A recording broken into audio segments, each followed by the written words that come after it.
வீட்டில் வளர்க்கக்கூடிய முயல்களுக்கும் காட்டில் வாழக்கூடிய முயல்களுக்கும் வாழ்வியலையும் சரி வயதுலையும் சரி நிறையவே வித்தியாசம் இருக்குது. வீட்டில் வளர்க்கக்கூடிய முயல்கள் 5லேருந்து 10 வருஷங்கள் வரைக்கும் கூட உயிரோடு இருக்கும். காட்டில் வாழக்கூடிய முயல்கள் 1லேருந்து 3 வருஷம் வரைக்கும் தான் உயிரோடு இருக்கும்.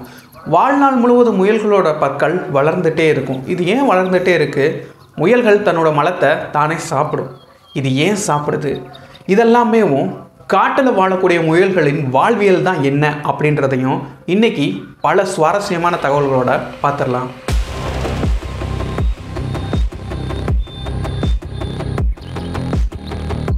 காட்டில் வாழக்கூடிய முயல்களின் வாழ்வியலை குட்டியிலிருந்து பார்க்கலாம். ஒரு ஆண் முயல் ஒரு பெண் முயல் ரெண்டுமே இணை சேர்ந்த பின்னாடி பெண் முயலானது ஒரு பள்ளம் தோண்டி அந்த பள்ளத்துக்குள்ளே போய் குட்டிகளை போட ஆரம்பிக்கும். கிட்டத்தட்ட 5 குட்டியிலேருந்து 12 குட்டிகள் வரைக்குமே போடும்.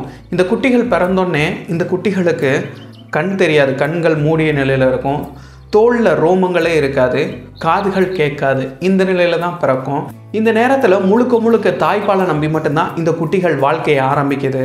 இந்த பள்ளத்துக்குள்ளே இருக்கிற இந்த குட்டிகளுக்கு தாய்ப்பால் கொடுக்கறதுக்காக மட்டும்தான் தாய் அந்த குட்டிகளோட இருக்கும்.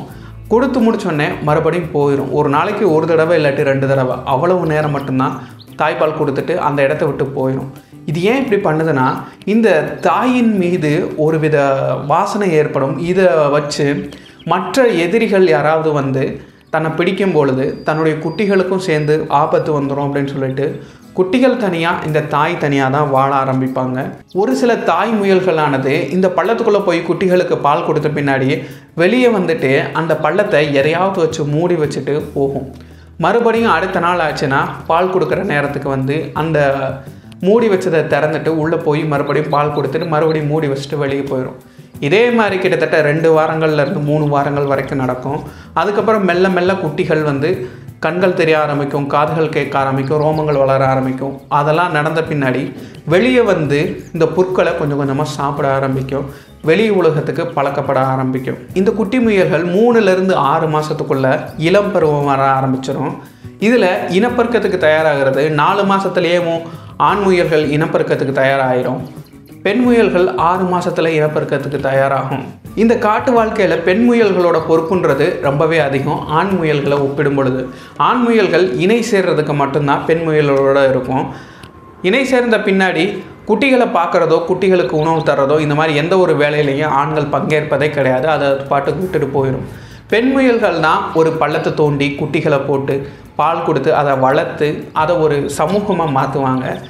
பெரும்பாலும் முயல்கள் எல்லாமே ஒரு சமூகமாக தான் வாழ விரும்பும். முழுக்க முயல்கள் தாவர உண்ணிகள் தான். இது எப்போ பார் சாப்பிட்டுக்கிட்டே இருக்கும். அதை சாப்பிடாம விட்டாலும் அதுக்கு பிரச்சனை தான். ஏன்னா இதனுடைய வாழ்நாள் முழுவதும் முயல்களோட பற்கள் வளர்ந்துகிட்டே இருக்கும். இது ஏன் அப்படி வளருது அப்படின்னா, முயல்கள்னால இந்த வைக்கோல் புற்கள் இதெல்லாம் சாப்பிடும் பொழுது இந்த நார்ச்சத்தை கடிக்கும் பொழுது பற்கள் தேய்மானம் அடைஞ்சிக்கிட்டே இருக்கும். ஏன்னா வலுவில்லாத பற்கள், அதனால் தேய்மானம் அடைஞ்சிட்டே இருக்கும். அதை சரி செய்யத்தான் இது வாழ்நாள் முழுவதும் பற்கள் வளர்ந்துக்கிட்டே இருக்கிற மாதிரி ஒரு பரிணாம வளர்ச்சியில் இது வாழ்ந்துட்டுருக்கு. பல வேட்டையாடிகளுக்கு இந்த முயல்கள் பிரதான உணவாக இருக்குது. அதனால் தன்னுடைய உயிர் வாழும் நிலைத்தன்மைக்காக இது எப்போவுமே விழிப்பு நிலையிலே இருக்கும். அதாவது துருன்னு காதுகள் எப்போவுமே அசைஞ்சுக்கிட்டு நீண்ட காதுகள் இருக்குது. பின்னாடி வர விலங்குகள் இதெல்லாம் கவனிக்கிறதுக்காக இதனுடைய காதுகள் அசைஞ்சுக்கிட்டேவும் ஒரு சின்ன சத்தம்னாலும் அதை கணித்து தன்னுடைய எதிரிகள்கிட்ட இருந்து தப்பிக்க ஆரம்பிக்கும். இதனுடைய கண்கள் அப்படின்றது எல்லா பக்கமும் கிட்டத்தட்ட 360 டிகிரியும் பார்க்கக்கூடிய ஒரு நிலையில் தான் இருக்குது. அதனால் ஒரு சின்ன சத்தம்னாலும் அந்த இடத்த விட்டு தப்பிச்சு போக முயற்சி பண்ணோம். கிட்டத்தட்ட 60 கிலோமீட்டர்லேருந்து 70 கிலோமீட்டர் வேகத்தில் ஓடக்கூடியது, அதுவும் வளைஞ்சு ஓடக்கூடியது, எதிரிகளை குழப்பி. இப்படி பல வித்தைகளை கையில் வச்சுருந்தாலும் இது வேட்டையாடிகளால் அதிக அளவு வேட்டையாடப்படத்தான் செய்யுது. தன்னுடைய தகவமைப்பில் ஒரு வருஷத்துக்கு கிட்டத்தட்ட அதிக அளவு இனப்பெருக்கம் செஞ்சு அதிக குட்டிகளை போடக்கூடியது. ஏன் அப்படின்னா இதனுடைய வாழ்வியல்ன்றது ரொம்பவே சின்னதாக இருக்குது. அதனால் இதனுடைய சந்ததியை பெருக்கிறதுக்கு இந்த ஒரு தகவமைப்பு இதுக்கு பயன்படுது. சரி, முயல்கள் தன்னுடைய மலத்தை தானே சாப்பிடுன்னு சொன்னேன்ல, அந்த விஷயத்துக்கு வருவோம். முயல்கள் சாப்பிட்ற எல்லா உணவையுமே செரித்து அதனுடைய எல்லா சத்துக்களையுமே எடுத்துக்குமா அப்படின்னா இல்லை. அதனால் இது என்ன பண்ணுதுன்னா, சாப்பிட்ட உணவை முதல் மலமாக வெளியேற்றும் போது அந்த மலத்தை வாய் வச்சு மண்ணிலே கூட விழுகாமல் வாய் வச்சு அதை மறுபடியும் போட்டு மென்று செரிமானம் செஞ்சு முழுமையான சத்துக்களையும் எடுத்த பின்னாடி தான் 2வது தடவையாக மலமாக வெளியேற்றுது. நம்ம பார்க்கக்கூடிய மலம் எல்லாமேவும் 2வது முறை வெளியேற்றப்பட்ட மலங்கள். இது நம்ம வீட்டில் முயல் வளர்க்குறோம்னா நம்மளே ஒரு சிலருக்கு தெரியாத விஷயம்.